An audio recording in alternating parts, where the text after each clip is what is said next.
Check your watch. We are about 24 hours from the expected House vote on the GOP health care bill. Later tonight, this bill is expected to get the green light from the House Rules Committee, but that does not mean it is a done deal. It must pass the entire House, and that vote is tomorrow. And that's where the mystery is. Will it pass or won't it? This we know. Republicans can only afford to lose 22 votes, and at last count, NBC News had confirmed 28 Republicans plan to vote no. Now, that's really bad news for the bill. With me, Congressman Michael Burgess, Republican of Texas, and a doctor who serves on the House Rules Committee and supports the House health care bill. Nice to see you, sir.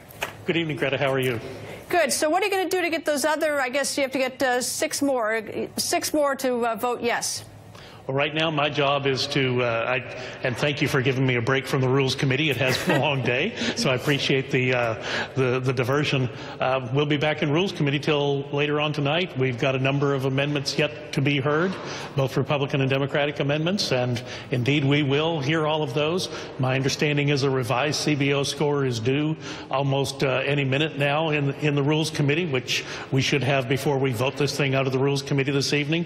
So it's a big deal. And look, you know, one of the things that I've said since 7 years ago this week when President Obama signed this thing into law is that it'll never work and it's going to be a disaster. And I think you heard from Senator McCain at the top of your show just how big a disaster it is in his state.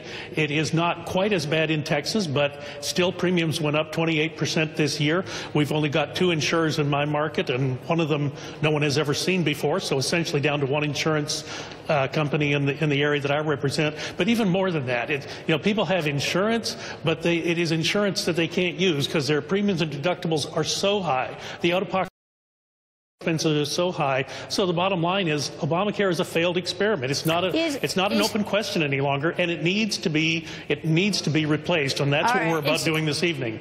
All right, so in the Rules Committee, you can do these amendments, and that's sort of what is persuading some of those on the fence. Is that the purpose?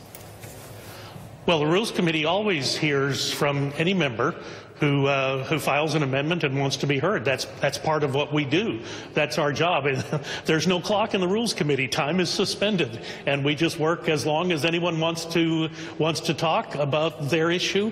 And we talked all day to the principals, to the chairman and ranking members of the 3 committees that were involved: Ways and Means, Energy and Commerce, and the Budget Committee.